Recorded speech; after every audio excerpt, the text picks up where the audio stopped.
ಈ ಕಂಟ್ರಿಲಿ road trip ಮಾಡೋದೇ ಮಜಾ, ಯಾಕಂದ್ರೆ ಇಲ್ಲಿ ಚಿತ್ರ ವಿಚಿತ್ರ ಜಾಗಗಳಿದೆ ಗುರು.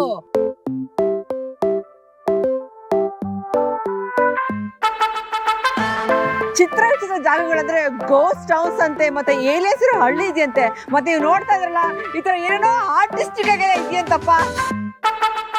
ನಾವಿವತ್ತು USA ಅಲ್ಲಿ ಡೆತ್ ವ್ಯಾಲಿಗೆ ಹೋಗ್ತಾ ಇದೀವಿ. ಇದು ಇಡೀ ಪ್ರಪಂಚದಲ್ಲೇ ಹೈಯೆಸ್ಟ್ ರೆಕಾರ್ಡ್ ಆಗಿರೋ ಟೆಂಪರೇಚರ್ ಅಂತಪ್ಪ. ಅಂತ ಅದ್ಭುತ ಭಯಾನಕವಾದ ಜಾಗಕ್ಕೆ ಹೋಗ್ತೀವಿ.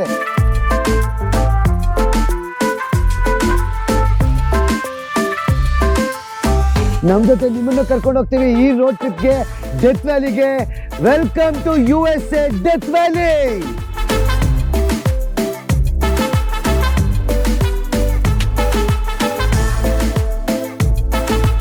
ಏನ್ ಕಣ ಫುಲ್ ಪ್ಯಾಕ್ಡಾ?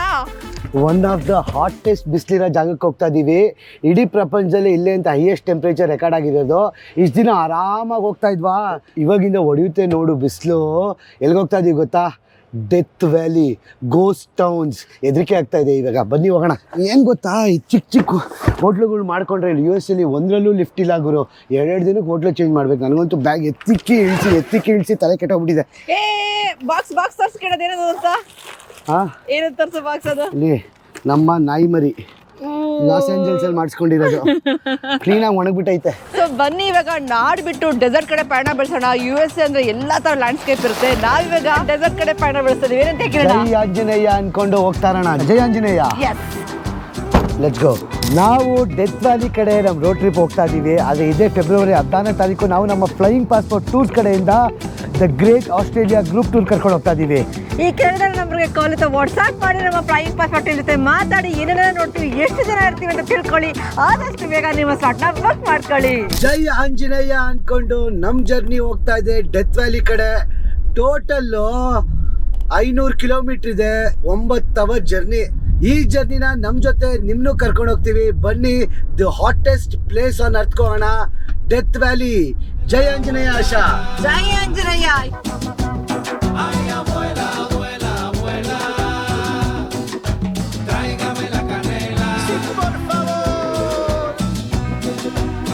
USA ಅಲ್ಲಿ ನನಗೆ ಆಶ್ಚರ್ಯ ಆಗೋದು ಏನು ಗೊತ್ತಾ, ಲೇನ್ಸ್ಗಳು ನೋಡಿ ಎಷ್ಟಿದೆ. ನಾನು ಹೋಗೋ ಕಡೆ ಏನಿಲ್ಲ ಅಂದರೆ 8 ಲೇನ್ ಇದೆ. ಅದ್ರ ಪಕ್ಕ 2 ಲೇನು ಎಕ್ಸ್ಪ್ರೆಸ್ ಲೇನು, ಅಂದರೆ ಟೋಲ್ ಕೊಟ್ಟೋಗೋದು. ಆ ಸೈಡ್ ನೋಡಿ ಆಪೋಸಿಟ್ ಬರೋ ಕಡೆನೋ ಅಲ್ಲೂ ಒಂದು 8ರಿಂದ 10 ಲೈನ್ ಐತೆ ಗುರು. ಟೋಟಲ್ ಒಂದು 15ರಿಂದ 20 ಲೈನ್ ಐತೆ ಗುರು ಹೈವೇಗಳಲ್ಲಿ. ಅಷ್ಟಿದ್ರು ಲೇನ್ಸು. ಟ್ರಾಫಿಕ್ ನೋಡಿ ಹೆಂಗಿದೆ ಅಂದರೆ ಎಲ್ಲ ಫಾಸ್ಟ್ ಮೂವಿಂಗ್ ಟ್ರಾಫಿಕ್ಕೆ, ಎಲ್ಲೂ ಹಾಲ್ಟ್ ಅನ್ನೋದಿಲ್ಲ, ಓಡಾಡ್ತಾನೇ ಇವೆ ಕಾರ್ಗಳು. ಆಮೇಲೆ ಇನ್ನೊಂದು ನನಗೆ ಅಡ್ವಾಂಟೇಜ್ ಏನು ಅನಿಸಿದ್ದು ಅಂದರೆ, ಇದು ನಾವು ಹೋಗ್ತಾ ಇದೀವಲ್ಲ ಟೋಲ್ ಇಲ್ದಿರೋ ರೋಡು. ಅಕಸ್ಮಾತ್ ನೀವೇನಾದರೂ ಟೋಲ್ ಕೊಡಬೇಕಂದ್ರೆ ಪಕ್ಕದಲ್ಲಿ ಹೋಗ್ಬೇಕು. ನೋಡಿ ಲೆಫ್ಟ್ ಸೈಡ್ ಇದೆ ನೋಡಿ, ಅದು ಎಕ್ಸ್ಪ್ರೆಸ್ ಲೈನು, ಅದನ್ನ ಟೋಲ್ ಕೊಟ್ಟು ಹೋಗ್ಬೇಕು. ಆದರೆ ಅಡ್ವಾಂಟೇಜ್ ಏನು ಗೊತ್ತಾ, ಈ ಥರ 10 ಲೇನ್ಸ್ ಇದ್ರೆ ಹೆಂಗೆ ಸಕ್ಕದಾಗಿರುತ್ತೆ ಹೈವೇಗಳು ಓಡ್ಸೋಕ್ಕೆ. ಒಂಚೂರು ಸ್ಟ್ರೆಸ್ ಆಗಲ್ಲ, ಸ್ಟ್ರೈನ್ ಆಗಲ್ಲ. 400-500 ಕಿಲೋಮೀಟರ್ನ ಒಂದು 5 ಅವರ್ 6 ಅವರಲ್ಲಿ ಆರಾಮಾಗಿ ಹೋಗ್ಬಿಡ್ಬೋದು ಗುರು. ಬರೀ ಬರಡು ಪ್ರದೇಶ ಅಲ್ವಾ ಕಿರಣ ಹೋಗ್ತಾ ಇರೋದು ನಾವು ಇವಾಗ? ಕ್ಯಾಕ್ಟಸ್ ಗಳು ಆಗ್ಲೇ ಕಾಣಿಸ್ತಾ ಇದೆ. USA ಅಷ್ಟು ಹ್ಯೂಜ್ ಜಾಗ, 50 ಸ್ಟೇಟ್ಸ್ ಇದೆ. ಎಷ್ಟು ದೊಡ್ಡದಿರ್ಬೋದು ಅಂತ ನೀವೇ ಊಹಿಸ್ಕೊಳ್ಳಿ. ಆದರೆ ಮುಂದ್ಗಡೆ ನೋಡಿ ವ್ಯೂ ಹೆಂಗಿದೆ ಅಂತ. Full desert. ಅಂದರೆ ಇದನ್ನ ಡೆಸರ್ಟ್ ಅಂತ ಹೇಳೋಕ್ಕಾಗಲ್ಲ, ಬರಡು ಭೂಮಿ. ಅಂದರೆ ಇಲ್ಲಿ ಏನು ಬೆಳೆಯೋಕ್ಕಾಗಲ್ಲ, ಅದು ವ್ಯವಸಾಯಕ್ಕೆ ತಕ್ಕನಾದ ಸಾಯಿಲ್ ಇಲ್ಲ ಇಲ್ಲಿ. ಆದರೆ ಇಂಥ ಜಾಗದಲ್ಲೂ ಇವರು ಇಷ್ಟು ಒಳ್ಳೆ ಫೆಸಿಲಿಟೀಸ್ ಕೊಟ್ಟಿದ್ದಾರೆ, ಅದಕ್ಕೆ USA ಅಂತ ಹೇಳೋದು. ಇಲ್ಲಿ ಏನು ಗೊತ್ತಾ, US ಅಲ್ಲಿ ಇನ್ನೊಂದು ಪ್ರಾಬ್ಲಮ್ಮು, ನೀವೇನಾದ್ರು ಊಟ ತಿನ್ನಬೇಕು ಅಂದರೆ ಇಲ್ಲ ಪೆಟ್ರೋಲ್ ಹಾಕ್ಸ್ಬೇಕು ಅಂದರೆ ರೋಡ್ ಸೈಡ್ ಇರಲ್ಲ. ಆಮೇಲೆ ಮೆನ್ಷನ್ನು ಮಾಡಿರಲ್ಲ ಗುರು, ಇಲ್ಲಿ ಪೆಟ್ರೋಲ್ ಸಿಗುತ್ತೆ, ಇಲ್ಲಿ ಊಟ ಸಿಗುತ್ತೆ ಅಂತ. ನಾವೇ ಹುಡ್ಕೊಂಡು ಹೋಗ್ಬೇಕು. ಅಂದರೆ ಒಂದು ಡಿವಿಯೇಷನ್ ಇರುತ್ತೆ ಹೈವೇಯಿಂದ 1 ಕಿಲೋಮೀಟ್ರ್ 2 ಕಿಲೋಮೀಟ್ರ್ ಒಳಗಡೆ. ಹೈವೇಲಿ ಏನೂ ಸಿಗಲ್ಲ. ಆದರೆ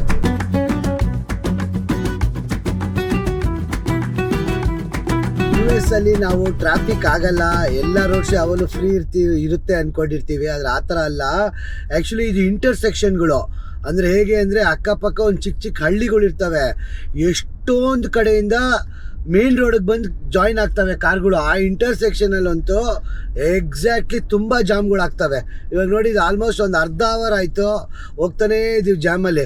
ಆದರೆ ಜಾಮಲ್ಲಿ ಇದ್ದಾಗ ಡಿಸಿಪ್ಲಿನ್ ನೋಡಿ, ಯಾರು ಆ ಕಡೆ ಈ ಕಡೆ ನುಗ್ಗಲ್ಲ. ಅವ್ರ ಪಾಡಿಗೆ ಅವರು ಅವ್ರ ಲೈನಲ್ಲಿ ಹೋಗ್ತಾ ಇರ್ತಾರೆ, ಎಷ್ಟೊಂದು ಡಿಫ್ರೆನ್ಸ್ ಬಿಟ್ಕೊಂಡು. ಯಾವ್ದ್ಯಾವ್ದು ಹಳ್ಳಿಗಳಿಗೆಲ್ಲ ಕೊಡ್ತಾ ಇದೆ ಚಿನ್ನು ಗೂಗಲ್ ಮ್ಯಾಪ್ಸು ಟ್ರಾಫಿಕ್ ತಪ್ಸಕ್ಕೆ. ಈ ಕಾಡಲ್ಲಿ ಎಂತ ಟ್ರಾಫಿಕ್ ಅಂತ ನನಗಂತೂ ದೇವ್ರಾಣೆ ಗೊತ್ತಾಯ್ತಲ್ಲ ಗುರು. ಆಯ್ತಕ್ಕ, ಇವಾಗ ಮರ್ಜ್ ಮಾಡಿಸ್ತು ಕಿರಣ. ಅವಾಗಿಂದ ನಾವು ಯಾವ್ದೋ ಹಳ್ಳಿ ಮೇಲೆ ಬಂದ್ವಿ, ಫುಲ್ಲು ಟ್ರಾಫಿಕ್ ಇದೆ ಗುರು ಮಾತ್ರ. ಎಂತೆಂತ ರೂಟ್ಗಳು ನೋಡಿ, ಎಲ್ಲೆಲ್ಲೋ ತಿರ್ಗಾಡ್ಸ್ಕೊಂಡು ಎಲ್ಲೆಲ್ಲೋ ಕರ್ಕೊಂಬಂದೆ, ವಾಪಸ್ ಇಲ್ಲಿ ಕರ್ಕೊಂಬಂದ್ ಬಿಟ್ಬಿಡ್ತು ಹೈವೇಗ್ ತಿರ್ಗಾ. ಹೋಗ್ರಿ ನನ್ನ ಮಕ್ಳ ಇವಾಗ ಟ್ರಾಫಿಕ್ ತಿರ್ಗಾ ಅಂತ.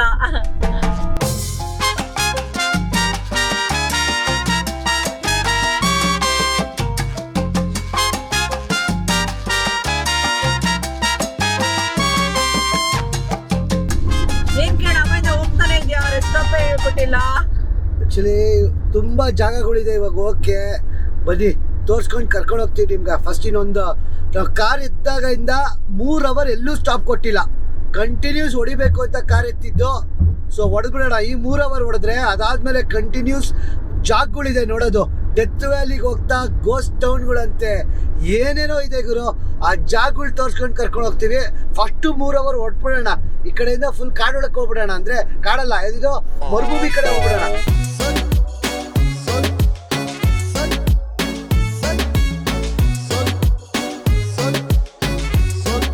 1933ರಲ್ಲಿ ಈ ರೋಡ್ ಟ್ರಿಪ್ ಅಂತ ಕಾನ್ಸೆಪ್ಟ್ ಸ್ಟಾರ್ಟ್ ಆಗಿದ್ದು. ಅದು ಸ್ಟಾರ್ಟ್ ಆಗಿದ್ದೆ ಇಲ್ಲಿ US ಅಲ್ಲಿ the route 66, the historic route 66 ಅಂತ ಒಂದು ದೊಡ್ಡ ರೋಡ್ ಟ್ರಿಪ್ ಸ್ಟ್ರೆಚ್ ಸ್ಟಾರ್ಟ್ ಮಾಡ್ತಾರೆ. ಅದೇ ದ ಹಿಸ್ಟಾರಿಕ್ ರೂಟ್ 66 ಅಲ್ಲಿ ಹೋಗ್ತಾ ಇದೀವಿ ನಾವು. ಇದೇ ಆ ದೊಡ್ಡ ರೋಡ್ ಸ್ಟ್ರೆಚ್ಚು. ಇದು ಕಂಪ್ಲೀಟ್ ಬಂದ್ಬಿಟ್ಟು the first ever road trip ಅಂತ ಸ್ಟಾರ್ಟ್ ಮಾಡಿದ್ದು. ಆದರೆ ಇವಾಗ ಪ್ರಪಂಚದಲ್ಲೆಲ್ಲ ಫೇಮಸ್ ಆಗ್ಬಿಟ್ಟೈತೆ. ರೋಡ್ ಟ್ರಿಪ್ ಹೋಗೋಣ, ರೋಡ್ ಟ್ರಿಪ್ ಹೋಗೋಣ, ರೋಡ್ ಟ್ರಿಪ್ ಹೋಗೋಣ, ರೋಡ್ ಟ್ರಿಪ್ ಹೋಗೋಣ. ಆದರೆ ಅದು ಹುಟ್ಟಿದ್ದೆ ಇಲ್ಲಿ, ಹಿಸ್ಟಾರಿಕ್ ರೂಟ್ 66 ಅಂತ. ಇದೇ ರೂಟ್ ಅದು. ಈ ರೋಡ್ ಏನ್ ಹೋಗ್ತಾ ಇದೀವಲ್ಲ ನಾವು, ಫುಲ್ ಇಂಡಸ್ಟ್ರಿಯಲ್ ಏರಿಯಾ. ಅಂದ್ರೆ ಇಂಡಸ್ಟ್ರಿಯಲ್ ಏರಿಯಾ ಅಂತ ಹೇಳಿದ್ರೆ ರೀಸೆಂಟ್ ಟೈಮ್ಸ್ ಅಲ್ಲ, ಹಳೇ ಕಾಲದ ಇಂಡಸ್ಟ್ರಿಯಲ್ ಏರಿಯಾ ತುಕ್ಕಿಡ್ಬಿಟ್ಟವೆಲ್ಲ. ವರ್ಕಿಂಗ್ ಕಂಡೀಷನ್ ಇದೆಯಲ್ಲೋ ಗೊತ್ತಿಲ್ಲ ಮಾತ್ರ. ನೋಡಿ ಒಂದು ರೈಟ್ ಸೈಡ್ ನೋಡಿ ಕಾಣಿಸ್ತಾ ಇದೆ ಅನ್ಸುತ್ತೆ. ಫುಲ್ ಇಂಡಸ್ಟ್ರಿ ಕಡೆ ಏನು ಅಂತ ಗೊತ್ತಿಲ್ಲ. ಗ್ಯಾಸೋಲಿನಾ ಇವ್ರಿಗೆ ಪೆಟ್ರೋಲ್ ಬರುತ್ತಾ US ಅಲ್ಲಿ ಸಿಕ್ತಿತ್ತು. ಅಲ್ಲಿ ನೋಡಿ ಎಲ್ಲ ಮಿಷಿನರಿ ಹಂಗೆ ಬಿಟ್ಬಿಟ್ಟು ಹೋಗ್ಬಿಟ್ಟವ್ರೆ. ಡೆಸರ್ಟ್ ಮಧ್ಯ ಅಲ್ವಾ, ಹೇಳೋರಿಲ್ಲ ಕೇಳೋರಿಲ್ಲ.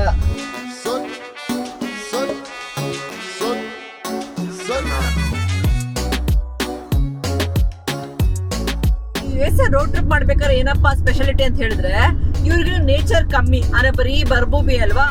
ಆದ್ರೆ ಇವರು ಆ ಒಂದೊಂದು ಪ್ಲೇಸ್ ಗಳಲ್ಲಿ ವಿಚಿತ್ರವಾಗಪ್ಪ, ಅದಕ್ಕೇನೊಂದು ಕಾನ್ಸೆಪ್ಟ್ ಅಂತ ಇರಲ್ಲ, ಏನಿಲ್ಲ, ಏನೇನೋ ಮಾಡ್ಕೊಂಡಿರ್ತಾರೆ. One of the funny crazy place ತರ ಅನ್ಬೋದು. ಆತರ ಒಂದು ಪ್ಲೇಸ್ ಗೆ ಹೋಗ್ತಾ ಇದೀವಿ ನಾವು ಇವಾಗ. ಎಲ್ಲೋ ನೋ ಮ್ಯಾನ್ಸ್ ಲ್ಯಾಂಡ್ ಅಲ್ಲಿ ಇರೋದು ಇದು ಡೆಸ್ಟಿನೇಷನ್. ಇದನ್ನು ಹುಡ್ಕೊಂಡ್ ಬಂದಿದೀವಿ. ಈ ಜಾಗ ಬಂದ್ಬಿಟ್ಟು ಎಲ್ಮರ್ಸ್ ಬಾಟಲ್ ರ್ಯಾಂಚ್ ಅಂತೆ. ಅವ್ರು ಯಾರೋ ಆರ್ಟಿಸ್ಟು ಎಲ್ಲೆಲ್ಲೋ ಸಿಕ್ಕಿರೋ ಬಾಟಲ್ಗಳು, ಸ್ಕ್ರ್ಯಾಪ್ ಮೆಟೀರಿಯಲು, ಬಿಯರ್ ಬಾಟ್ಲು ಎಲ್ಲ ತಗೊಂಬಂದು ಏನು ಸಖತ್ತಾಗಿ ಮಾಡಿಕ್ಕಿದ್ದಾರೆ ನೋಡಿ. ಆದರೆ ಇಲ್ಲಿ ಎಂಟ್ರಿ ಫೀಸ್ ಇಲ್ಲ, ನೀವು ಬಂದ್ಬಿಟ್ಟು ನೋಡ್ಕೊಂಡು ಅವ್ರನ್ನ ಅಪ್ರಿಸಿಯೇಷನ್ ಮಾಡ್ಬೇಕಂತೆ. ಬನ್ನಿ ಇಲ್ಲಿ ತೋರಿಸ್ತೀನಿ ನಿಂಗೆ. ಇಲ್ಲಿ ನೋಡಿ, ಇಲ್ಲಿ ಇವಾಗ ಏನಂದ್ರೆ ಇವಾಗ ಇಲ್ಲೆಲ್ಲ ಸಿಕ್ಕಿರೋ ಐಟಮ್ಸ್ ಅದ ಅಲ್ವಾ, ನನ್ಗೆ ಹೆಂಗ್ ಕಾಣಿಸ್ತದೆ ಸ್ಕ್ರಾಪ್ ಮೆಟೀರಿಯಲ್ಸ್ ತರ ಕಾಣಿಸ್ತಾ ಇದೆ. ಅಲ್ಲಿ ಇಲ್ಲಿ ಬಿದ್ದಿರೋ ಐಟಮ್ಸ್ ಗಳು ಬನ್ನಿ ತೋರಿಸ್ತೀವಿ, ಕರ್ಕೊಂಡು ಹೋಗ್ತೀವಿ. ಏನೇನೆಲ್ಲ ಇಟ್ಟಿದ್ದಾರೆ ಈ ಬಾಟಲ್ಸ್ ರ್ಯಾಂಚ್ ಅಲ್ಲಿ. ಏನಕ್ಕೆ ಅಂದರೆ ಈ ಡೆತ್ ವ್ಯಾಲಿ ಹೋಗೋ ರೂಟಲ್ಲಿ ತುಂಬ ಮೈನಿಂಗ್ ಇಂಡಸ್ಟ್ರಿ ಪ್ರಾಕ್ಟೀಸ್ ಇದ್ದಿದ್ರು. ಅವರು ವರ್ಷ ಆದಮೇಲೆ ಬಿಟ್ಟೋಗ್ಬಿಟ್ರು. ಆ ಮನೆಗಳು ಕಟ್ಟಿದ್ದು ಏನೇನಿದೆ ಎಲ್ಲ ಹಂಗಂಗೆ ಬಿಟ್ಟೋಗ್ಬಿಟ್ರು. ಸೊ ಇಡೀ ಡೆತ್ ವ್ಯಾಲಿ ಏರಿಯಾ ಫುಲ್ಲು ನಿಮಗೆ ಬರೀ ಈ ಥರ ಸ್ಕ್ರ್ಯಾಪ್ ಮೆಟೀರಿಯಲ್ ಸಿಗೋದು. ಯಾವ್ದಾರ ಮನೆಗೆ ಹೋದ್ರೂ ಸ್ಕ್ರ್ಯಾಪೇ, ಬರೀ ಸ್ಕ್ರ್ಯಾಪ್. ಇದು ಶಾಪಿಂಗ್ ಕಾರ್ಟ್ ಎಲ್ಲ ತಗೊಂಬಂದು ಇಟ್ಕೊಂಡ್ಬಿಟ್ಟವ್ರೆ. ಅದು ಬಿಟ್ಟು ಇಲ್ಲಿ ನೋಡಿ, ಇವೆಲ್ಲ ನೀವು ನೋಡ್ತಾ ಇದ್ದೀರಾ, ಅವರು ಬಿಟ್ಟೋದ್ಮೇಲೆ ಮನೆಗಳಲ್ಲಿ ಸಿಗೋ ಐಟಮ್ಗಳು ಇವೆಲ್ಲ ನೋಡಿ. ಮಕ್ಳದ್ದು ಸೈಕಲ್ ಅಂತೆ, ಕುದುರೆ ಅಂತೆ, ಲ್ಯಾಂಟನ್ ಅಂತೆ, ಯಾವುದೋ 1920-25 ವರ್ಷದ ಹಳೇದು. ಇವೆಲ್ಲ ಮೈನಿಂಗಿಗೆ ಉಪಯೋಗಿಸ್ಕೊತಿದ್ರೇನೋ.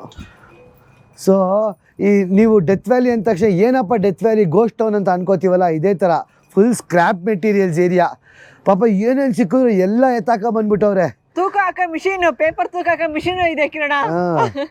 ಆದರೆ ನನಗಿಲ್ಲಿ ನಂಬರ್ ಪ್ಲೇಟ್ ನಿಮಗೆ ಕಾಣಿಸ್ತಾ ಇದೆಯಾ? ಜಾಸ್ತಿ ಯಾವ್ದು ಹೇಳಿ ಕಾಣಿಸ್ತಾ ಇರೋದು? ಬೆರ್ವಿ ಜರ್ಮನಿ ಅವ್ರದ್ದೇ ಕಾಣಿಸ್ತಾ ಇದೆಯಲ್ಲ ನೋಡಿ. ಇದು ಡಾಯ್ಚ್ಲ್ಯಾಂಡ್ ಅಂದರೆ ಜರ್ಮನಿ, ಇದು ಡಾಯ್ಚ್ಲ್ಯಾಂಡ್ ಅಂದರೆ ಜರ್ಮನಿ. ನ್ಯೂನ್ಬರ್ಗು, ಇದು PL, ಇದು ಹೈಡೆಲ್ಬರ್ಗು ಅಲ್ವಾ. ಬೇರೆ ಜರ್ಮನಿ ಇದೆ ಇದೆಯಲ್ಲ ನಂಬರ್ ಪ್ಲೇಟು. ಯಾವುದೋ ಒಂದು 2 USA ಇದೆಯಲ್ಲ. ಇದು US, ಇದು ರೂಟ್ ಹಿಸ್ಟಾರಿಕ್ ರೂಟ್. ನನಗೆ ಇದೇ ಶಾಕ್ ಆಗಿದ್ದು ನಂಬರ್ ಪ್ಲೇಟ್ಗಳು. ಅಲ್ವಾ? ಎಲ್ಲೆಲ್ಲೋ ಸೈನ್ ಬೋರ್ಡ್ಸ್ಗಳು ಇಲ್ಲೆಲ್ಲ ಮೊದಲೇ ನೀವು ನೋಡ್ತಿರಲ್ಲ ಫ್ಲಡ್ಸು ಹರಿಕೇನ್ಸ್ ಎಲ್ಲ ಜಾಸ್ತಿ. ಆ ಸೈನ್ ಬೋರ್ಡ್ ಕಿತ್ತಾಕೊಂಡು ಬಂದಿರೋದೆಲ್ಲ ತಗೊಂಬಂದು ಇಟ್ಕೊಂಡವ್ರೆ. ಏನಿಲ್ಲ, ಇದೇನು ಕಾನ್ಸೆಪ್ಟ್ ಅಂತ ಹೇಳಿದ್ರೆ ಡೆತ್ ವ್ಯಾಲಿಗೆ ಹೇಳಿ ಕೇಳಿ ಬಂದು ಫುಲ್ಲು ಮರುಭೂಮಿ. ಹೋಗ್ಬೇಕಾದ್ರೆ ಮೇ ಬಿ ಏನು ಮಾಡ್ತಾರೆ, ಸ್ವಲ್ಪ ಸ್ಟಾಪ್ ಕೊಡಲಿ ಜನ ಅಂತ ಹೇಳ್ಬಿಟ್ಟು ಇವರು ಆರ್ಟಿಸ್ಟಿಕ್ ಸೇರ್ಕೊಂಡು ಈ ಥರ ಏನೇನೋ ಅದು ಸಿಕ್ಕಾಪುಟ್ಟ ಐಟಮ್ಸ್ ತಗೊಂಬಂದು ಒಂದು ಕಡೆ ಗುಡ್ಡೆ ಹಾಕೊಂಡು ಈ ಥರ ಮಾಡಿಟ್ಟಿದ್ದಾರೆ. ನೋಡಿ ಕಲರ್ಫುಲ್ ಆಗೇನೋ ಕಾಣಿಸ್ತಾ ಇದೆ. ನಾನು ಆವಾಗಿಂದ ನೋಡ್ತಾ ಇದ್ದೀನಿ, ಟ್ರೈನ್ ಹೋಗ್ತಾ ಇದೆ. ಇದು 3ನೇ ಟ್ರೈನ್ ಹೋಗಿದ್ದು. ಆದರೆ ಒಂದೊಂದು ಟ್ರೈನು ಏನಿಲ್ಲ, ಒಂದು 2 ರಿಂದ 3 ಕಿಲೋಮೀಟ್ರ್ ಉದ್ದ ಇದೆ ಈ ಟ್ರೈನ್. ನೋಡಿ ಆವಾಗಿಂದ ಹೋಗ್ತಾ ಇದೆ. ಎಷ್ಟು ಉದ್ದ ಇರ್ಬೋದು ಈ ಟ್ರೈನು? ಓಹೋ ಹೋ ಹೋ ಹೋ ಹೋ ಹೋ, ಎಷ್ಟು ಉದ್ದ ಇದೆ ಗುರು ಈ ಟ್ರೈನ್ ಅಂತೂ. ಇದೇನೋ ಇದು ನೀರು ಬರೋ ಮಿಷಿನು, ಲ್ಯಾಂಟನ್ ಅಂತೆ, ಲೈಟ್ಗೆ ಯೂಸ್ ಮಾಡೋದು, ಅಲ್ಲಿ ಎಕ್ಸಸೈಸ್ ಮಾಡ್ತೀರಾ ಸೈಕಲ್ ಅಂತೆ. ಇದೇನಿದು ಹಿಂಗಿದೆ ಮಿಷಿನು? ನೀರು ಬತ್ತಿತ್ತಾ ಆಗಿನ ಕಾಲದಲ್ಲಿ? ಏನೋ ಗೊತ್ತಿಲ್ಲ ಗುರು. ಆಮೇಲೆ ಇವೆಲ್ಲ ಬಿಯರ್ ಬಾಟ್ಲೆಲ್ಲ ಕ್ಲೀನಾಗಿ ಜೋಡಿಸ್ಬಿಟ್ಟವ್ರೆ ಗುರು. ಒಂಥರ ಆರ್ಟಿಸ್ಟಿಕ್ ತರ ಮಾಡೋರೆ. ಏನಿಲ್ಲ, ಮರುಭೂಮಿಲಿ ಏನೇನೋ ಒಂದು ಕ್ರಿಯೇಟ್ ಮಾಡಿದಾರಲ್ಲ ಕಿರಣ್ ಅಲ್ವಾ? ಅದಕ್ಕೆ ಅಪ್ರಿಷಿಯೇಟ್ ಮಾಡಬೇಕು. ಓಹೋ ಹೋ ಹೋ, ಹಿಂಗೆ ಹೋದ್ರೆ ಬಾಟಲ್ ಲಾಂಚರ್ಸ್ ನೋಡಿ. ಇದು ಬಾಂಬ್ ಬೇರೆ ಸಿಕ್ಕೈತೆ ಎಲ್ಲೋ, rocket launcher. Mostly World War I World War II ತಗೊಂಬಂದು ಇಕ್ಬಿಟ್ಟವ್ರೆ. ಆಮೇಲೆ ನೀವು ಇನ್ನೊಂದು ಗೊತ್ತಾ, US ಅಲ್ಲಿ ತುಂಬ ಈ ಥರ ಕಾಡಲ್ಲೇ ಈ ಥರ ಎಲ್ಲ ಮಾಡ್ಕೊಳ್ಳೋದು ಅವರು. ಯಾಕಂದರೆ ಇದು ಈ ಥರ ಡೆಸರ್ಟಲ್ಲೇ ತುಂಬ ಮಾಡ್ಕೊಳ್ಳೋದು. ಏರಿಯಾ 81 ಈ ರಿಸರ್ಚು, ಈ ನ್ಯೂಕ್ಲಿಯರ್ ಬಾಂಬ್ ರಿಸರ್ಚ್ ಅವೆಲ್ಲ ಮಾಡ್ತಾರಲ್ಲ, ಈ ಥರ ಡೆಸರ್ಟ್ ಮಧ್ಯದಲ್ಲೇ ಯಾರಿಗೂ ಗೊತ್ತಾಗ್ದಂಗೆ ಮಾಡೋದವರು. ಓ, ಕಾರು ತಗೊಂಬಂದು ನಿಲ್ಸ್ಬಿಟ್ಟವ್ರಲ್ಲ ಆಶಾ. ಜೀಪು, ಇಲ್ಲಿ 2 ಟೈಪಿಂಗ್ ಮಿಷಿನ್ ಬೇರೆ ಐತೆ ಗುರು, ಹಳೆ ಕಾಲದ್ದು. ವರ್ಕ್ ಆಗುತ್ತಾ? ವರ್ಕ್ ಏನಾಗಲ್ಲ ಚಿನ್ನು, ಎಲ್ಲ ಕಿತ್ತೋಗೈತೆ, ತುಕ್ಕಿಡ್ದ್ಬಿಟ್ಟೈತೆ. ಅರೆ ಈ ಜೀಪ್ ನೋಡಿ,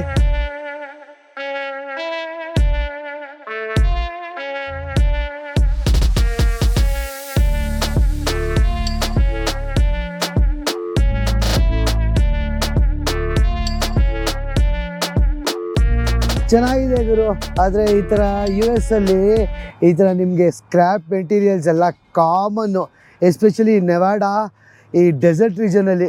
ಯಾವುದೋ ಸ್ಯಾಟಿಲೈಟ್ ಎಲ್ಲ ತಂದಿಕ್ಬಿಟ್ಟವ್ರು ಗುರು. ಇಲ್ಲಿ ಎಲ್ಲಿ ಬಿದ್ದಿದ್ರು ಏನೋ, ಅವ್ರು ತಗೊಂಬಂದು ಅದನ್ನು ಬಿತ್ತೋಗಿರೋದನ್ನ ಕ್ಲೀನಾಗಿ ಜೋಡಿಸ್ಬಿಟ್ಟು ನೆಟ್ಟು ಬೋಲ್ಟ್ ಹಾಕ್ಬಿಟ್ಟು ಇಟ್ಟವ್ರಲ್ಲ, ಅದಕ್ಕೆ ಕೊಡಬೇಕು. ಯಾರು ಮಾಡಿರೋದು ಗೊತ್ತಿರಲ್ಲ ಇದನ್ನೆಲ್ಲ.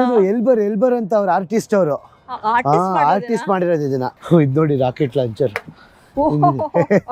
ಆ್ಯಕ್ಚುಲಿ ಏನು ಗೊತ್ತಾ, ಇಂಥ ಜಾಗದಲ್ಲಿ ಜಾಸ್ತಿ ಗೋಸ್ಟ್ ಅಂದರೆ ಕೆಟ್ಟ ಆತ್ಮಗಳು ಜಾಸ್ತಿ ಇರ್ತವೆ ಇಂಥ ಜಾಗಗಳಲ್ಲಿ. ಅದಕ್ಕೆ ಇಡೀ ಡೆತ್ ವ್ಯಾಲಿನ ಗೋಸ್ಟ್ ಟೌನ್ಗೆ ಸಖತ್ ಫೇಮಸ್ ಅಂತ ಹೇಳೋದು. ಕೆಟ್ಟ ಆತ್ಮಗಳ ಹಾವಳಿ ಜಾಸ್ತಿ ಇರುತ್ತೆ ಇಂಥ ಜಾಗಗಳಲ್ಲಿ. ನೀವು ನಂಬ್ತೀರಾ ಕೆಟ್ಟ ಆತ್ಮಗಳ ಬಗ್ಗೆ? ಕಮೆಂಟ್ ಸೆಕ್ಷನಲ್ಲಿ ಮೆನ್ಷನ್ ಮಾಡಿ. ನಾನೊಂದು ಸ್ವಲ್ಪ ನಂಬ್ತೀನಿ, ಸ್ವಲ್ಪ ನಂಬಲ್ಲ. ಡೊನೇಷನ್ ಬಾಕ್ಸ್ ಬೇರೆ ಇಟ್ಟಿದ್ದಾರೆ, ಬಂದು ಡೊನೇಷನ್ ಕೊಟ್ಟೋಗಿ ಅಂತ ಹಾಕೋರೆ ಚಿನ್ನ. ಪಾಪ ಚಿಕ್ಕ ಸೆಂಟ್ಸ್ ಯಾರ್ಯಾರೋ ಡೊನೇಷನ್ ಹಾಕಿದ್ದಾರೆ ಸ್ವಲ್ಪ ಜನ. ನಾವು $1 $2 ಡೊನೇಷನ್ ಹಾಕ್ತೀವಿ. AC ಮಿಷಿನು ವರ್ಕ್ ಆಯ್ತೈತೆ. ಒಳಗಡೆ ಅವರ ನೀರ್ಗೀರು ಬತ್ತಾಯ್ತಲ್ಲ ಗುರು AC ಮಿಷಿನ್ ಒಳಗಡೆ ಅಲ್ವಾ? ಒಳಗಡೆ ಯಾರು ಇದ್ದಾರಾ ಏನಪ್ಪ ಗೊತ್ತಿಲ್ಲ ನನಗೂ. ಒಟ್ಟಲ್ಲಿ ವರ್ಕ್ ಆಗ್ತೈತೆ. ಚಿನ್ನು ಇದು ಬೋಲ್ಟ್ ಹಾಕೊಂಡು ಕ್ಲೀನಾಗಿ ಇಟ್ಕೊಂಡವ್ರೆ ಅಂದ್ರೆ ಯಾರೋ ಇದಾರೆ ಅಂತಾನೆ ಅಷ್ಟ. ಬಿಕಾಸ್ AC ಮಿಷಿನ್ ವರ್ಕ್ ಆಗ್ತಾ ಇದೆ. ಗುರು ತಿರುಗ್ತಾ ಐತೆ, ಗಾಳಿ ಎಷ್ಟು ಸ್ಪೀಡಲ್ಲಿ ಇರ್ಬೇಕು ನೋಡಿ, ಅದು ಹೆಂಗ್ ತಿರುಗ್ತಾ ಐತೆ. ಡೆಸರ್ಟ್ ಬಟ್ ಯಾಕೆ ಇಷ್ಟೊಂದು ಗಾಳಿ ಇದೆ ಇಲ್ಲಿ? ಎಷ್ಟು ಗಾಳಿ ಇದೆ ಅಂದ್ರೆ ಚಳಿ ಆಗ್ತಾ. ನೀವು ಕೇಳ್ಬೋದು ಡೆತ್ ವ್ಯಾಲಿ ಕಡೆ ಹೋಗ್ತಾ ಇದೀರಾ, ಅಷ್ಟು ಬಿಸಿಲು ಇರುತ್ತೆ, ಏನಕ್ಕೆ ಜಾಕೆಟ್ ಹಾಕೊಂಡಿದೀರಾ ಅಂದ್ರೆ ಅಷ್ಟು ಗಾಳಿ ಇದೆ ಮಾತ್ರ ಅಲ್ಲಿ. ಇವತ್ತು ರೆಡ್ ಫ್ಲಾಗ್ ಅಲರ್ಟ್ ಅಂತ ಏನೋ ನೋಡಿದೆ ಮ್ಯಾಪ್ಸ್ ಅಲ್ಲಿ. ಸೊ ಸ್ವಲ್ಪ ಗಾಳಿ ಜಾಸ್ತಿ ಇದೆ. ಆಶಾ ಲೆಕ್ಕ ಹಾಕೋ, ರಾತ್ರಿ ಇಲ್ಲಿ ಬರ್ತೀಯ ನೀನು, ಗಾಳಿ ಬೀಸ್ತಾರಕ್ಕೆ ಇದು ಒಳ್ಳೆ ದೇವದ ತರ ಸೌಂಡ್ ಮಾಡ್ತಾ ಐತೆ, ಮೋಹಿನಿ ತರ. ನೋಡು ಸೌಂಡ್ ಕೇಳಿಸ್ಕೊಳ್ಳಿ ಅಲ್ವಾ? ಯಾರಾದ್ರೂ ಬಂದ್ರೆ ಎದ್ರಕೊಂಡು ಓಡೋಗ್ಬಿಡ್ತಾರ ಗುರು ರಾತ್ರಿ ಒಬ್ರೆ. ಏನ್ ಗುರು ದೇವ್ ತರ ಸೌಂಡ್ ಬರ್ತೈತೆ ಅನ್ಬಿಟ್ಟು ಅನ್ಕೋತೀವಿ. ಅಮೆರಿಕ ಆದ್ರೆ ಫುಲ್ ಎಲ್ಲ ಹೈ-ಫೈ ಗುರು ಅಂತ, ಆದ್ರೆ ಇಲ್ಲೂ ಕೂಡ ವಿಚಿತ್ರವಾದ ಜನಗಳು ಇರ್ತಾರೆ, ಜಾಗಗಳು ಇರುತ್ತೆ. ಸೊ ನಮ್ಮ ಟ್ರಿಪ್ ನಾವು ಕಂಟಿನ್ಯೂ ಮಾಡೋಣ. ಇದೇ ತರ ಎಷ್ಟೊಂದು ಸ್ಪಾಟ್ಸ್ಗಳಿದೆ, ಜಾಗಗಳಿದೆ, ನೋಡ್ಕೊಂತ ಹೋಗೋಣ ಹಂಗೆ ಒಂದೊಂದೇ. ಇವಾಗ ಇದೇನ್ ಗೊತ್ತಾ ಆಶಾ, ನಿಜವಾಗ್ಲೂ ರಾತ್ರಿ ರೋಡಲ್ಲಿ ಹೋಗ್ಬೇಕಾದ್ರೆ ಜೋರಾಗಿ ಗಾಳಿ ಬೀಸಾಗ ಅದು ಟನ್ ಟನ್ ಟನ್ ಅಂತ ಸೌಂಡ್ ಬಂದ್ರೆ ಹೆದರಿಕೆ ಆಗಲ್ವಾ ಯಾರಿಗಾದ್ರೂ? ಹುಷಾರ್ ಚಿನ್ನು, ಇಲ್ಲೆಲ್ಲ ಫುಲ್ ಸ್ಕ್ರಾಪ್ ಮೆಟೀರಿಯಲ್ಲು. ತಂಗಾಳಿಯಲ್ಲಿ ನಾನು ತೇಲಿ ಬಂದೆ ಡಿಕ್ ಜಿಕ್ ಚಿಕ್.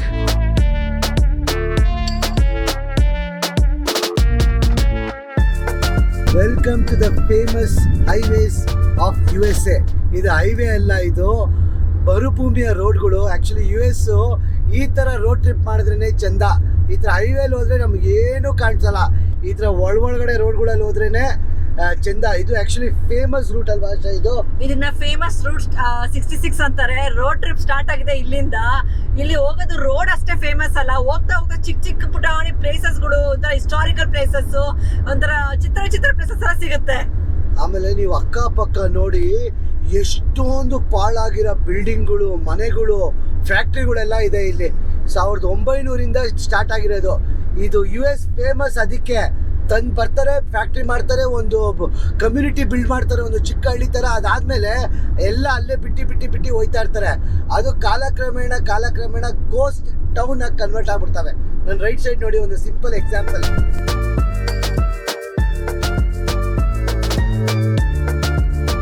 ಡೆತ್ ವ್ಯಾಲಿಗೆ ಹೋಗ್ತಾ ನಮ್ಗೆ ಎಷ್ಟೊಂದು ಡೆಸರ್ಟ್ ಸಿಗುತ್ತೆ. ಇದು ಬಂದು ಮೋಜೋವೋ ಡೆಸರ್ಟ್ ಅಂತ.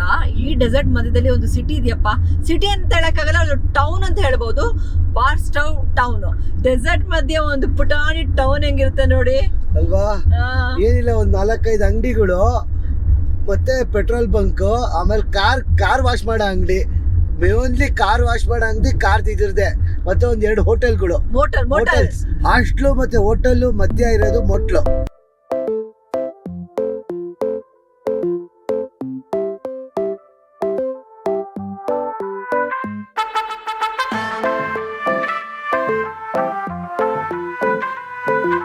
Welcome to the Barstow train station and NASA museum.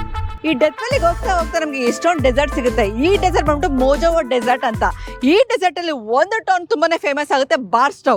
ಏಂತಕ್ಕೆ ಅಂತ ನೀವು ನೋಡ್ತಾ ಇದ್ರ, ಟ್ರೈನ್ಸ್ ಇಲ್ಲಿ ರೈಲ್ ರೋಡ್ ನ ಬಿಲ್ಡ್ ಮಾಡಕ್ ಸ್ಟಾರ್ಟ್ ಮಾಡ್ತಾರೆ. ಏಂತಕ್ಕೆ ಇದೇ ಜಾಗದಲ್ಲಿ ರೈಲ್ ರೋಡ್ ಬಿಲ್ಡ್ ಮಾಡ್ತಾರೆ? ಯಾಕಂದ್ರೆ ಇಲ್ಲಿ ಮೈನಿಂಗ್ ಸ್ಟಾರ್ಟ್ ಮಾಡ್ತಾರೆ. ಮೈನಿಂಗ್ ಮಾಡ್ಬಿಟ್ಟು ಕಳ್ಸ್ಕೊಡ್ಬೇಕಲ್ಲಪ್ಪ ಒಂದ್ ಜಾಗದಿಂದ ಇನ್ನೊಂದ್ ಜಾಗಕ್ಕೆ, ಅವಾಗ ಬಿಲ್ಡ್ ಮಾಡಿದೆ ಈ ರೈಲ್ ರೋಡ್. ಅದಕ್ಕೆ ನೀವು ನೋಡ್ತಾ ಇದ್ರೆ ನೋಡಿ ಎಷ್ಟೊಂದು ರೈಲ್ಸ್ ಇದಾವೆ ಅಂತ. ಇದು 1900 ಇಸ್ವಿಲಿ ಬಿಲ್ಡ್ ಮಾಡಿರೋ ಟ್ರೈನ್ಸ್ಗಳೆಲ್ಲ. ಫಸ್ಟು ಬನ್ನಿ ನಾಸಾ ಮ್ಯೂಸಿಯಂ ಒಳಗೆ ಹೋಗೋಣ, ಆಮೇಲೆ ಗೊತ್ತಾಗುತ್ತೆ ಏನಿದು ಅಂತ. ಫಸ್ಟ್ ಟ್ರೈನ್ ರೋಡ್ ಬಿಲ್ಟ್ ಆಗಿದೆ ಈ ಜಾಗದಲ್ಲಿ. ರೈಲ್ ರೋಡ್ ಮ್ಯೂಸಿಯಂ ಹಂಗೋಗ್ಬೇಕು. Close Saturday Sunday. ಓಪನ್ ಆಗಿದೆ ಫ್ರೈಡೆ 11 to 4 PM. ತೆಗಿ, ಕ್ಲೋಸಿಂಗ್ at 2 today. ಏನು ಗುರು ಇವರು ಟೈಮಿಂಗ್ಸ್ ಹಿಂಗಿಂಗ್ ಚೇಂಜ್ ಮಾಡ್ಕೊಂಡ್ಬಿಡ್ತಾರೆ ಇಷ್ಟ ಬಂದಂಗೆ. ನಾವು ಓಡ್ಕೊಂಡ್ ಬಂದ್ವಿ ಗುರು. ನೋಡಿ, ನಾವು ಶುಕ್ರವಾರ ನೋಡ್ಕೊಂಡು ಬಂದ್ವಿ. ನೋಡಿ ಇಲ್ಲೇ ತೋರಿಸಿದಾರೆ. Saturday and Sunday Friday 11 AM to 3 PM ಓಡಾಡ್ಕೊಂಡ್ ಬಂದ್ವಿ ಗುರು. ಇದಕ್ಕಿದಂಗೆ ಕ್ಲೋಸ್ ಮಾಡ್ಬಿಟ್ಟವ್ರೆ. ಇವ್ರಿಗೆ ಇಷ್ಟ ಬಂದಂಗೆ ಹೇಳೋರಿಲ್ಲ ಕೇಳೋರಿಲ್ಲ ಗುರು ಇವರು. ನಿಜವಾಗ್ಲೂ ಬ್ಯಾಡ್ ಮ್ಯಾನ್. ಆ್ಯಕ್ಚುಲಿ ನೋಡಿ, ಇದು 1911ರಲ್ಲಿ ಕಟ್ಟಿರೋ ಟ್ರೈನ್ ಸ್ಟೇಷನ್. ಇದು ಆಲ್ಮೋಸ್ಟ್ ಒಂದು 100 ವರ್ಷ ಮುಗ್ದೋಗಿದೆ. ಇಲ್ಲಿ ಟ್ರೈನ್ಸ್ಗಳು ಇವಾಗ ಬರಲ್ಲ, ಇವಾಗ ಬರೀ ಗೂಡ್ಸ್ ಟ್ರೈನ್ಗಳು ಹೋಗ್ತಾವೆ ಅಷ್ಟೇ ಇಲ್ಲಿಂದ. ಏನಷ್ಟ ಬಗ್ ನೋಡ್ತಾ ಇದೆಯಾ? ಖಾಲಿದೆ ಚಿನ್ನು. ಅಲ್ಲೊಂದು ಸೊವೆನಿಯರ್ ಅಂಗಡಿ ಓಪನ್ ಆಗಿರಂಗಿದೆ ಅಷ್ಟೇ. ಹೌದಾ? ಕಾಫಿ ಅಂಗಡಿ ಇರಬೇಕು ಮೋಸ್ಟ್ಲಿ. 1900ರಲ್ಲಿ ಈ ಬಾರ್ಸ್ಟೌ ಈ ಟೌನ್ನವರು ಒಂದು ಕಡೆಯಿಂದ US ಬೇರೆ ಕಡೆ ಹೋಗೋಕ್ಕೆ ಈ ಟ್ರೈನ್ ಸ್ಟೇಷನ್ನ ಉಪಯೋಗಿಸ್ತಿದ್ರು. ಇವಾಗ ಇದು ಒಂದೇ ಟ್ರೈನ್ ಟ್ರ್ಯಾಕ್ ಯೂಸ್ ಆಗೋದು ಗೂಡ್ಸ್ ಕ್ಯಾರಿ ಮಾಡೋಕ್ಕೆ. ಅವೆಲ್ಲ ಟ್ರೈನ್ ಟ್ರ್ಯಾಕ್ಸ್ ನೋಡಿ ಅವೆಲ್ಲರದ್ದು ತೆಗ್ದಿಕ್ಬಿಟ್ಟವ್ರೆ. ಯಾವ ಟ್ರೈನು ಓಡಾಡಲ್ಲ ಇವಾಗ. US ಅಲ್ಲಿ USA ಸೀರೀಸ್ ಅಲ್ಲಿ ನೀವು ನೋಡ್ತಾ ಇರ್ಬೋದು, ಕೇಳಿರ್ಬೋದು. ಇದನ್ನ RV ಹೌಸ್ ಅಂತಾರೆ. ಆ RV ಅವ್ರು ಯಾರು ಅಂತ ಹೇಳಿದ್ರೆ, ಇಲ್ಲಿ ಟ್ರೈನ್ ರೋಡ್ ಬಿಲ್ಡ್ ಮಾಡಕ್ ಬರ್ತಾರಲ್ಲ, ಅವಾಗ ಎಷ್ಟೊಂದು ಜನ ಬಂದಾಗ IAR ಅಫಿಷಿಯಲ್ಸ್ ಇರ್ತಾರೆ, ಅವ್ರಿಗೆ ಉಳ್ಕೊಳಕ್ ಜಾಗ ಇರಲ್ಲ. ಅವಾಗೆಲ್ಲ ಡೆಸರ್ಟ್, ಇವಾಗೆಲ್ಲ ಇದ್ ಕಡೆ ತಿರ್ಗಿಸಿರೋ ಸ್ವಲ್ಪ ಬಿಲ್ಡ್ ಆಗಿದೆ. ಇವಾಗ ಒಂದು ಸಿಟಿ ಅಥವಾ ಒಂದು ಟೌನ್ ತರ ಬಿಲ್ಡ್ ಆಗಿದೆ. ಸೊ 1911 ಬಂದ್ಬಿಟ್ಟು ಈ RV ಹೌಸ್ನ ಅವರು ಹೋಟೆಲ್ ಆಗಿ ಬಿಲ್ಟ್ ಮಾಡ್ತಾರೆ. ಸೊ ಉಳ್ಕೊಳಕ್ಕೆ ಮತ್ತೆ ಊಟ ಮಾಡಕ್ಕೆ ರೆಸ್ಟೋರೆಂಟ್ ಆಗಿ ಬಿಲ್ಟ್ ಮಾಡ್ತಾರೆ. ಸೊ 100 ವರ್ಷದ ಹಿಸ್ಟ್ರಿ ಇರುವ ಬಿಲ್ಡಿಂಗ್ ಅಂತ ಇವರು ಕನ್ಸಿಡರ್ ಮಾಡ್ತಾರೆ. ಒಂದು ಹಿಸ್ಟಾರಿಕಲ್ ಮಾನ್ಯುಮೆಂಟ್ ಇವ್ರಿಗೆ ಇದು. ಸೊ ಅವತ್ತಿಂದ ಬೆಳೆಸ್ಕೊಂಡ್ ಬಂದಿರೋದು. ಚೆನ್ನಾಗಿದೆ ಗುರು. 125 ಒಂಥರ ಕಾಸಾ ಡೆಲ್ ಹೋಟೆಲ್. ಇದು ಹೋಟೆಲ್ ಕಮ್ ರೆಸಾರ್ಟ್. ಆಗಿನ ಕಾಲದಲ್ಲೇ ಇವರು ಮೈನಿಂಗ್ ಮಾಡಿ ಟ್ರೈನ್ ರೋಡು ದೇಶದಿಂದ ದೇಶಗಳು ಹೆಂಗೆ ಬಿಲ್ಟ್ ಮಾಡ್ಬಿಟ್ಟವ್ರು ಇವರು ಅಲ್ವಾ? ಎಲ್ಲ ಮಿನರಲ್ಸ್ ಎಲ್ಲ ಇದು ಮಾಡೋಕ್ಕೆ. ನೀವು USA ಅವ್ರದ್ದು ನೋಡಿದ್ದೀರಾ ತುಂಬ. ಇವರು ಏರಿಯಾ 81 ಆಗಲಿ, ಮತ್ತು ಒಂಥರ ಏಲಿಯನ್ಸ್ ರಿಸರ್ಚ್ ಸೆಂಟರ್ ಆಗಲಿ, ನಾಸಾ ರಿಸರ್ಚ್ ಸೆಂಟರ್ ಆಗಲಿ, ಯಾವುದೋ ಡೆಸರ್ಟ್ ಮಧ್ಯದಲ್ಲಿ ಮಾಡ್ಕೊಂಡಿರ್ತಾರೆ. ಯಾರಿಗೂ ಗೊತ್ತಾಗಬಾರ್ದು. ಸೀಕ್ರೆಟಾಗಿ ಅವ್ರು ಏನು ಮಾಡಬೇಕು ಅಂತ ಮಾಡೋಕ್ಕೆ ಅವ್ರು ಇಂಥ ಡೆಸರ್ಟ್ಗಳಲ್ಲಿ ಮಾಡ್ಕೋತಾರೆ. ಇವರು US ಅವರು ಸಖತ್ ಖತರ್ನಾಕು. ಎಲ್ಲ ಸೀಕ್ರೆಟಾಗಿ ಮಾಡ್ಕೊಂಡು ಎಲ್ಲ ಬಿಲ್ಡ್ ಮಾಡ್ಕೊಳ್ಳೋದು. ಇದು ಅಷ್ಟೇ. ಅಷ್ಟೇ ಸೀಕ್ರೆಟಾಗಿ ಮಾಡಿಕೊಂಡು ಇಲ್ಲಿಂದ ಮಿನರಲ್ಸ್ ಎಲ್ಲ ಮಾಡಿಕೊಂಡು ಒಂದು ಟ್ರೈನ್ ಸ್ಟೇಷನ್ನು ಇದೇ ಬಿಲ್ಟ್ ಮಾಡ್ಕೊಂಬಿಟ್ಟವ್ರು ನೋಡಿ. ಲೆಕ್ಕಾಕೋಶ ಇದು. ಇವಾಗ ಪೇಂಟ್ ಹೊಡೆದವ್ರು ಅಷ್ಟೇ. 1911 ಇದ್ದಿದ್ದ ಚೇರ್ಗಳನ್ನ ಇನ್ನೂ ಇಟ್ಕೊಂಡವ್ರೆ. ಇಲ್ಲಿ ಕೂತ್ಕೊಂಡು ಆಗಿನ ಕಾಲದಲ್ಲಿ ಟ್ರೈನ್ಗಳು ಕಾಯ್ಕೊಂಡು ಕೂತ್ಕೊಳ್ಳೋದು ಜಮಾನ್ದಲ್ಲಿ. ನೀವು ಹಳೆ ಟಿ ವಿ ಸೀರೀಸಲ್ಲೆಲ್ಲ ನೋಡಿರ್ತೀರ, USA ಅವ್ರದ್ದು 1950 ಇಸ್ವಿಲಿ ನಡೆಯೋ ಕತೆಗಳನ್ನೆಲ್ಲ ಹಾಕ್ತಾರಲ್ಲ, ಇಂಥ ಟ್ರೈನ್ ಸ್ಟೇಷನ್ಗಳಲ್ಲೇ ಶೂಟ್ ಮಾಡೋದು. ಎಷ್ಟೊಂದು ಮೂವಿನೂ ಶೂಟ್ ಆಗಿದೆ ಇಲ್ಲಿ ಈ ಜಾಗದಲ್ಲಿ. ಇದು ಪೀಕಿ ಬ್ಲೈಂಡರ್ ಅಂತ ಒಂದು ಹೊಸ ನೆಟ್ಫ್ಲಿಕ್ಸ್ ಸೀರೀಸ್ ಬಂತಲ್ಲ, ಅದರಲ್ಲೂ ಒಂದು ಸೀನ್ ಇದರಲ್ಲಿ ಶೂಟ್ ಮಾಡಿದ್ದಾರೆ. ಇಲ್ಲಿ ಅದು ಲಂಡನ್ ಅಲ್ವಾ ಪೀಕಿ ಬ್ಲೈಂಡರ್ಸ್?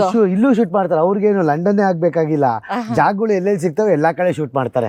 ಇಲ್ಲೇನು ಸೆಟ್ ಹಾಕೋ ಅವಶ್ಯಕತೆ ಇಲ್ಲ, ಬೇಕಾದಷ್ಟು ರೈಲ್ ಟ್ರ್ಯಾಕ್ಗಳಿದಾವೆ, ಅಲ್ಲಿ ಟ್ರೈನ್ಗಳು ನಿಂತ್ಕೊಂಡಿದ್ದಾವೆ. ಆಮೇಲೆ ಆ ಟ್ರೈನ್ಗಳು ನೋಡಿ ಎಷ್ಟು ಉದ್ದ ಇದೆ, ಗೂಡ್ಸ್ ಟ್ರೈನ್ ಅವೆಲ್ಲ. ಆವಾಗಿಂದ ಎಷ್ಟು ಟ್ರೈನ್ಗಳು ನೋಡಿದೆ ಗೊತ್ತಾ, ಗೂಡ್ಸ್ ಟ್ರೈನ್ಗಳು. ನಾನು ಒಂದು 2-3 ಕಿಲೋಮೀಟ್ರ್ ಉದ್ದ ಇತ್ತು. ನಾಸಾ ಮ್ಯೂಸಿಯಂ ತೋರ್ಸೋಕ್ಕಾಗಿಲ್ಲ, ಆದರೆ ಇಲ್ಲಿನ ಹಿಸ್ಟಾರಿಕಲ್ ಟ್ರೈನ್ಸ್ ಅವಾಗ ಬಿಲ್ಡ್ ಮಾಡಿರೋದು ಒಂದೊಂದು ಪಾರ್ಟ್ಸ್ ಮಾತ್ರ ಇಟ್ಟಿದ್ದಾರೆ. ಬನ್ನಿ ಟ್ರೈನ್ಸ್ನ ತೋರಿಸ್ತೀವಿ. ಆರಿಜೋನಾ ಅಂಡ್ ಕ್ಯಾಲಿಫೋರ್ನಿಯಾ. ಆರಿಜೋನಾ ಬಂದು ಬೇರೆ ಸ್ಟೇಟು, ಕ್ಯಾಲಿಫೋರ್ನಿಯಾ ಬಂದು ಬೇರೆ ಸ್ಟೇಟು. 2 ಸ್ಟೇಟ್ ಕನೆಕ್ಟ್ ಮಾಡ್ತಿರೋ ಟ್ರೈನ್ ಅನ್ಸುತ್ತೆ ಇದು. ಎಷ್ಟು ದೊಡ್ಡದಿತ್ತು ಆ ಸ್ಟೇಟ್ಗಳು ಅಂದರೆ, ಇಲ್ಲಿಂದ ಗೂಡ್ಸ್ ಎತ್ಕೊಂಡು ಹೋಗೋಕ್ಕೆ ಎಲ್ಲದಕ್ಕೂ ಯೂಸ್ ಮಾಡಬೇಕು. ಇದು ಫೇಮಸ್ ಸಂತಾ ಫೇ ಟ್ರೈನ್ ಅಂತ ಇವಾಗಲೂ ಇದೆ. ಇದು ಸಂತಾ ಫೇ ಟ್ರೈನ್ ಅಲ್ಲ, ಇದು ಆ್ಯಕ್ಚುಲಿ ಲಾಸ್ ವೇಗಸ್, ಸ್ಯಾನ್ ಫ್ರಾನ್ಸಿಸ್ಕೋಯಿಂದ ಲಾಸ್ ವೇಗಸ್ಗೆ ಹೋಗುತ್ತೆ ಟ್ರೈನು. ಸಂತಾ ಫೇ ಅಂತ ಇರಬೇಕು. ಯಾಕಂದ್ರೆ ಗೊತ್ತಿರೋ ಕಮೆಂಟ್ ಸೆಕ್ಷನ್ ಮೆನ್ಷನ್ ಮಾಡಿ ಸಂತಾ ಫೇ ಟ್ರೈನ್ ಎಲ್ಲಿಂದ ಎಲ್ಲಿಗೆ ಓಡುತ್ತೆ ಅಂತ. ಅದು ಹೆಂಗಿದೆ ನೋಡೋಷ್ಟು ಟ್ರೈನು. ಒಳಗೋಗ್ಬೋದಾ? ಓಪನ್ ಆಗಿಲ್ಲ, ಬಟ್ ಹತ್ಬೋದು ಅಷ್ಟೇ, ಸ್ವಲ್ಪ ಹತ್ಬೋದು ಇಲ್ಲ ಚಿನ್ನ, ಓಪನ್ ಆಗಿರಬೇಕು. ಟ್ರೈ ಮಾಡು. ಹೋಗ್ಬಿಟ್ರೆ ಅಕಸ್ಮಾತ್ ಓಡಿಸ್ಕೊಂಡು ಟ್ರೈನ್ ಬಿಟ್ಕೊಂಡು ಹೋಗೋಣ. ಲಾಕ್ ಆಗಿ ಬಾಮ ಏನಂತ ಕಿತಾಪತಿಗಳು ಹೋಗ್ತಾರೆ ಅಂತ ಗೊತ್ತಿದೆ ಲಾಕ್ ಮಾಡೋದು. ಸಪ್ಲೈಸ್ ಇನ್ಸೈಡ್ ಅಂತ ಏನೋ ಸಪ್ಲೈಸ್ ಇದೆಯಂತೆ. ನೋಡಿ ಈ ಥರ ಫುಲ್ಲು ಡಿಫ್ರೆಂಟ್ ಟ್ರೈನ್ಗಳು ಇಂಜಿನ್ದು ಎಲ್ಲ ತಗೊಂಬಂದು ಇಟ್ಬಿಟ್ಟವ್ರೆ. 1911 ಇಸ್ವಿ ಟ್ರೈನ್ಗಳಿವೆಲ್ಲ. ನಾವು ಹೋಗ್ತೀವಲ್ಲ ನಮ್ಮ ಹಿಸ್ಟ್ರಿ ತಿಳ್ಕೊಳ್ಳೋಕ್ಕೆ, ಅದೇ ಥರ ಇವ್ರದ್ದು ಹಿಸ್ಟ್ರಿ ಇದು. ಹಳೇ ರೆಡ್ ಇಂಡಿಯನ್ಸ್ ಹಿಸ್ಟ್ರಿ ಎಲ್ಲ ಇವ್ರು ನಾಶ ಮಾಡ್ಕೊಂಬಿಟ್ಟವ್ರೆ. ಇವ್ರದ್ದು ಏನು ಹಿಸ್ಟ್ರಿ ಬಂದರೂ 1900 ಆದಮೇಲೆ ಬಂದಿರೋದು. ಫಾರ್ ಎಕ್ಸಾಂಪಲ್ ಈ ಗೋಲ್ಡ್ ಸಿಕ್ಕಿರೋದು 1850 ಗೋಲ್ಡ್ ಸಿಕ್ಕಿರೋದು ಅವೆಲ್ಲ ಆಗಿದ್ದು ಇವ್ರದ್ದು 1850ರಲ್ಲೇ. ನಮ್ಮದು ಬಿಡಿ ಪುರಾತನ ಹಿಸ್ಟ್ರಿ ಇದೆ, ಇವ್ರದ್ದು ಅಷ್ಟೊಂದೆಲ್ಲ ಹಿಸ್ಟ್ರಿ ಇಲ್ಲ. US ಅವ್ರದ್ದು 1800 ಅದಾದಮೇಲೆ ಏನು ಬಂದಿದೆಯೋ ಅದೇ ಹಿಸ್ಟ್ರಿ ಇವ್ರಿಗೆ. ಬಾಯ್ ನಾಸಾ ಮ್ಯೂಸಿಯಂ. ಬಡ್ಡಿ ಮಕ್ಕಳ ಬೇಗ ಕ್ಲೋಸ್ ಮಾಡ್ಕೊಂಡ್ಬಿಟ್ಟಿದ್ದೀರಾ, ನಮ್ಮ ಟೈಮ್ ವೇಸ್ಟ್ ಮಾಡ್ಸಿದ್ರಿ. ಕಳ್ಳನ ಮಕ್ಕಳು ಎಲ್ಲರಿಗೂ ಹೇಳ್ತಾರೆ. ಬಾಯ್. ಎಲ್ಲ ಇಂಜಿನ್ ತಂದಿಕ್ಬಿಟ್ಟವ್ರು ಚಿನ್ನು ಅಲ್ವಾ. ಹಳೇದು ಎಷ್ಟು ಸಾಕ್ಸಿರ್ಬೇಡ ಇಲ್ಲಿಂದ ಈ ರೈಲ್ ರೋಡ್ ಇಂದ. ನೋಡೋ ಟ್ರೈನು ಎಷ್ಟು ದೊಡ್ಡದೈತಿದು, ಹೆವಿ ದೊಡ್ಡದಿದೆ ಟ್ರೈನ್ ಮಾತ್ರ. ಸ್ಕೂಲ್ ಬಸ್ ತಿರ್ಗಾಡ್ತಿದ್ಯಲ್ಲ ಕಿರಣ, ಸ್ಕೂಲಲ್ಲಿ. ಓ ಕಿರಣ್, ಸಕ್ಕ ದೊಡ್ಡ ಟೌನ್ ಇದು. ಯಾವ್ದೋ ಮನೆಗಳು ಇರ್ತಾವಲ್ಲ, ಅಲ್ಲೆಲ್ಲ ಮನೆಗಳು ಇದೆಯಲ್ಲ.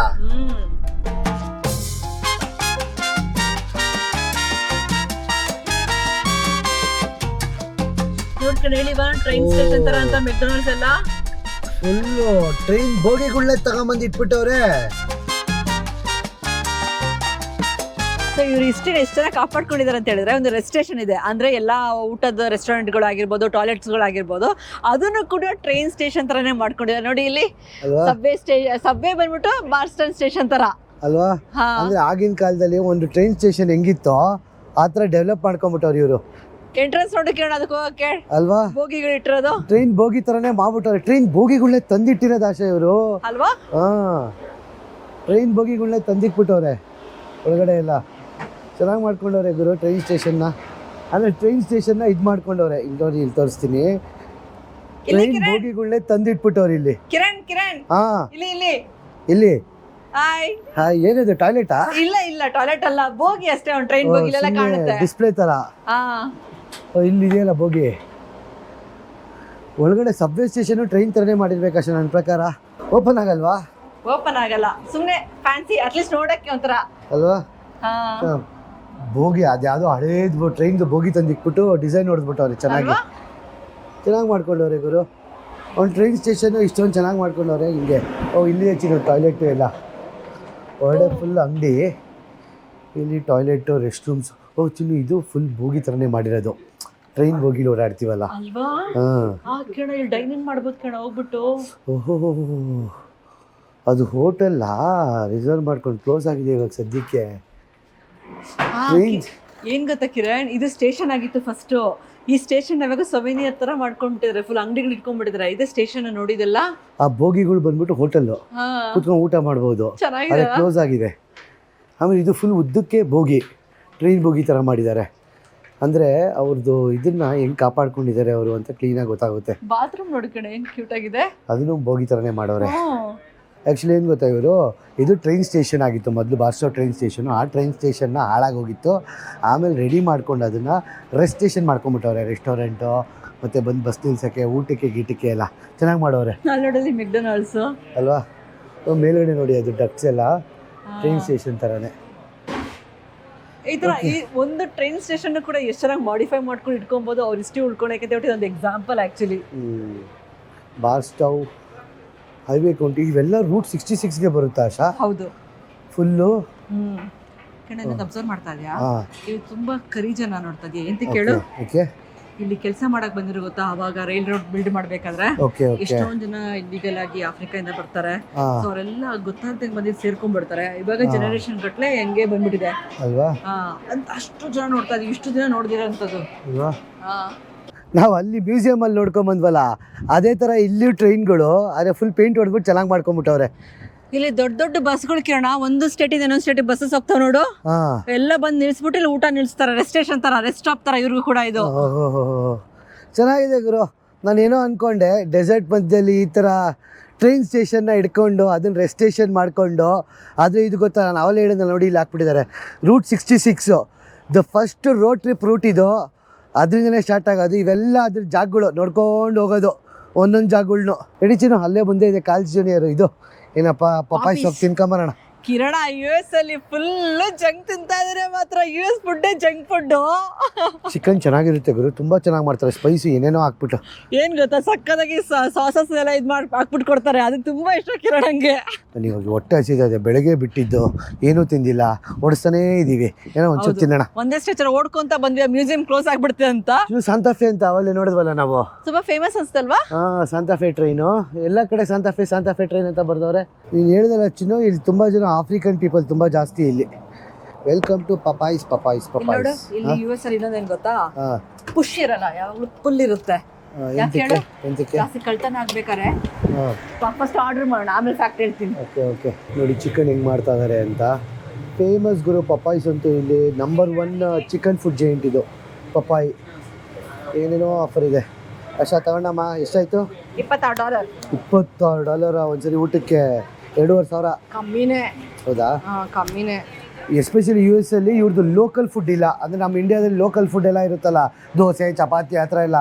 ಇವ್ರು US ಅವ್ರಿಗೆ ಲೋಕಲ್ ಫುಡ್ ಅನ್ನೋದೇ ಇಲ್ಲ. ಇವ್ರಿಗೆ ಟ್ರೆಡಿಷನಾಗಿ ಬಂದಿರೋದು ಬೇರೆ ಬೇರೆ ದೇಶದೆಲ್ಲ ತೊಗೊಂಬಿಟ್ಟವ್ರೆ. ಆಮೇಲೆ ಇವರು ಫುಡ್ ಜೈಂಟ್ಸ್, ಈ ಥರ ಬರ್ಗರು, ಚಿಕನ್ನು ಈ ಥರ ದೊಡ್ಡ ಮಾಡೋರೆ. ಬರೀ ಜಂಕ್ ಫುಡ್ಡು. ಜಂಕ್ ತಿನ್ನಿಸಿ ನಮ್ಮನ್ನು 5 kg 6 kg ದಪ್ಪ ಮಾಡ್ತಾರೆ. ಹೇಳ್ತೀನಲ್ಲ, ಏನಕ್ಕೆ ಅವರು ಅದು ಫುಲ್ ಮಾಡ್ತಾರೆ ಅಂತ ಹೇಳಿದ್ರೆ, ಇಲ್ಲಿ ಕಳ್ತನ ಜಾಸ್ತಿ ಆಗುತ್ತೆ. ಇಲ್ಲೆಲ್ಲ ಹೆಂಗೆ ಅಂದರೆ ರೆಸ್ಟೋರೆಂಟ್ಸ್ ಎಲ್ಲ 12 ಗಂಟೆ ತನಕ ತೆಗೆದಿದ್ರು ಕೂಡ 9 ಗಂಟೆಗೆ ಕ್ಲೋಸ್ ಮಾಡ್ಕೊಂಡ್ಬಿಡ್ತಾರೆ. ಸೊ ಪುಷ್ ಮಾಡ್ಕೊಂಡು ಆರಾಮಾಗಿ ಕಳ್ತನ ಮಾಡಕ್ಕೆ ಬರ್ಬೋದಲ್ಲ, ಅದಕ್ಕೋಸ್ಕರ ಫುಲ್ ಮಾಡಿದ್ರೆ ಅಟ್ಲೀಸ್ಟ್ ಒಂದು ಸ್ವಲ್ಪ ಫ್ರಾಕ್ಷನ್ ಆಫ್ ಸೆಕೆಂಡ್ ಸಿಗುತ್ತೆ ಅವ್ರಿಗೆ ಎಚ್ಚೆತ್ಕೊಳಕ್ಕೆ. ಅದಕ್ಕೋಸ್ಕರ ಏನಂತ ಗೊತ್ತಾ, ನಾ ಆಶಾ ಹೇಳ್ದಂಗೆ 12 ಗಂಟೆ 2 ಗಂಟೆವರೆಗೂ ರೆಸ್ಟೋರೆಂಟ್ಸು ಇದು ಈ ಥರ ಸಬ್ಬೇನ್ಸ್ ಎಲ್ಲ ಓಪನ್ ಆಗಿರಲಿ. ಆದರೆ 9 ಗಂಟೆಗೆ ಚೈನ್ ಹಾಕ್ಬಿಟ್ಟು ಕ್ಲೋಸ್ ಮಾಡಿಬಿಡ್ತಾರೆ. ಅದಾದಮೇಲೆ ಬರೀ ಡ್ರೈವ್ ಥ್ರೂ, ನೀವು ಒಳಗಡೆ ರೆಸ್ಟೋರೆಂಟ್ ಒಳಗೆ ಬರೋಂಗೂ ಇಲ್ಲ, ಕೂತ್ಕೊಂಡಿರೋನು ಕಳಿಸ್ಬಿಡ್ತಾರೆ. ಅಷ್ಟೇ ಕ್ಲೋಸ್ ಅಂತ. ನಾವು ಎಷ್ಟೊಂದು ಕಡೆ ಹೋಗಿ ನೋಡಿದ್ವಿ, 12 ಗಂಟೆ ಓಪನ್ ಆಗಿದೆ, 12 ಗಂಟೆ ಓಪನ್ ಆಗಿದೆ ಅಂತ. ಆದರೆ ಅಲ್ಲಿ ನೋಡಿದ್ರೆ 9 ಗಂಟೆಗೆ ಎಲ್ಲ ಕ್ಲೋಸು. 8 ಗಂಟೆ 9 ಗಂಟೆಗೆ. ಆಮೇಲೆ ಡ್ರೈವ್ ಥ್ರೂ ಅಂದರೆ ಕಾರಲ್ಲೇ ಬಂದು ಕಾರಲ್ಲೇ ತೊಗೊಂಡು ಕಾರಲ್ಲೇ ತಿನ್ಕೊಂಡು ಹಂಗೆ ಹೋಗಬೇಕು ಗುರು. ಯಾಕಂದರೆ ಅಷ್ಟು ಕಳ್ತನ ಅಷ್ಟು ಇದಾಗುತ್ತೆ ಇಲ್ಲಿ. ಕಳ್ತನ ಅಷ್ಟೆಲ್ಲ ಹೊಡೆದು ಆ ಥರ. ಆಮೇಲೆ ಎಲ್ಲ ಆ ಕಡೆ ಸೈನ್ಸು, ನೀವು ಯಾವುದೇ ಡೆಸರ್ಟ್ ಮಧ್ಯದಲ್ಲಿ ಹೋಗಿ don't leave any valuables in the car. ಅಂದರೆ ಕಾರಲ್ಲೆಡೆ ಯಾವುದೂ ಕಾಸ್ಟ್ಲಿ ಆಗಿರೋ ಐಟಮ್ಸು ಏನು ಬಿಟ್ಟು ಹೋಗಬೇಡಿ, ಕಾಣಿಸೋಂಗೆ ಹೊರಗಡೆಗೆ ಅಂತ. ಕಾರ್ ಪುಡಿ ಮಾಡ್ಬಿಟ್ಟು ಎತ್ತಾಕೊಂಡು ಹೋಗ್ಬಿಡ್ತಾರೆ. ನಾನು ಚಿಕನ್ ವಿಂಗ್ಸ್ ತೊಗೊಂಡಿದ್ದೀನಿ, ಜೊತೆಗೆ ಫ್ಲೇವರ್ಸ್ ಹಾಕೊಂಡಿದ್ದೀನಿ. ಅವ್ರ ಸಿಗ್ನೇಚರ್ ಹಾಟ್ ಅಂತ. ಹೆಂಗಂದ್ರೆ ಅಲ್ಲಾಡಿಸ್ಬೇಕಂತೆ ಫಸ್ಟು. ನಮ್ದು ಪೆರಿ ಫ್ರೈಸ್ ಇರುತ್ತಲ್ಲ, ಆ ಥರ ಕಾನ್ಸೆಪ್ಟು. ಫುಲ್ ಅಲ್ಲಾಡ್ಸಾದ್ಮೇಲೆ ತುಂಬಾ ಖಾರ. ಅದೇನು ಖಾರ ಇರುತ್ತಾ? ಆಕ್ಚುಲಿ ಖಾರ ಇರಲ್ಲ, ಅಷ್ಟೊಂದು ಖಾರ ಇರಲ್ಲ. ನಮ್ಗೆ ಇಂಡಿಯನ್ಸ್ ಅಷ್ಟೊಂದು ಖಾರ ಅನ್ಸಲ್ಲ. ಇದು ಹನಿ ಬಾರ್ಬಿಕ್ಯೂ. ಅಲ್ಲಾಡ್ಸು ಅಂತ. ಅದು ಹಂಗೆ ಹಾಕಿರ್ತಾರ? ಇಲ್ಲ, ಹನಿ ಬಾರ್ಬಿಕ್ಯೂ ಏನು ಹಾಕಿಲ್ಲ ಗುರು, ಸುಮ್ಮನೆ ಹಂಗೆ ಕೊಡ್ತಾರೆ ಏನೋ ಮೋಸ್ಟ್ಲಿ. ಅದರಲ್ಲಿ ಇದ್ರೊಳಗೆ ಹಾಕೊಂಡಿರ್ತಾರೆ. ಬಾರ್ಸಾಶ ಫುಲ್ ಚಿಕನ್. ಆ್ಯಕ್ಚುಲಿ ಈ ಪಾಪಾಯ್ಸ್ ನೋಡಿ ನಂಬರ್ 1 ಚಿಕನ್ ಅಂತೆ ಇಡೀ ಕ್ಯಾಲಿಫೋರ್ನಿಯಾ ಸ್ಟೇಟ್ಗೆ ಮತ್ತು USA ಗೆನೆ. ಬಾರ್ಸು. ಆಮೇಲೆ ಒಂದು ಸ್ಯಾಂಡ್ವಿಚ್ ಇಷ್ಟಕ್ಕೆ $26 ವಿತ್ ಟ್ಯಾಕ್ಸ್. ಈ ಊಟ ತಿನ್ಕೊಂಡು ನಮ್ಮ ಜರ್ನಿನ ಕಂಟಿನ್ಯೂ ಮಾಡ್ತೀವಿ. ಆಶಾ ತಿನ್ನಾಶ ಹೆಂಗಿದೆ ಹೇಳಿ ಟೇಸ್ಟು? ಆ ಚಿಕನ್